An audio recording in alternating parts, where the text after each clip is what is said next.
प्रतापगढ़ जिले के अरनोद उपखंड क्षेत्र में बड़ी साकथली में आज शुद्ध के लिए युद्ध के तहत स्वास्थ्य विभाग की टीम ने कई किराना दुकान व मिष्ठान की दुकानों पर सैंपल के लिए जानकारी देते हुए एफएसओ राजेश त्रिपाठी ने बताया कि आज बड़ी साकथली में शुद्ध के लिए युद्ध के तहत मेसर्स माही किराना स्टोर्स से शिकायत के आधार पर घी का नमूना लिया। साथ ही महाकाल टी स्टॉल बड़ी साकथली में मावे की बर्फी का नमूना लिया।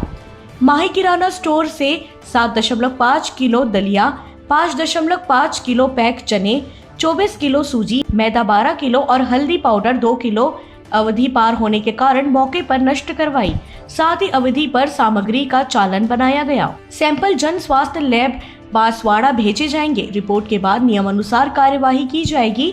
इस दौरान टीम में एफएसओ राजेश त्रिपाठी, डीईओ गोपाल कुमावत, साथ मोहम्मद गुल हसन भी मौजूद थे। प्रतापगढ़ से दिलीप सिंह की रिपोर्ट।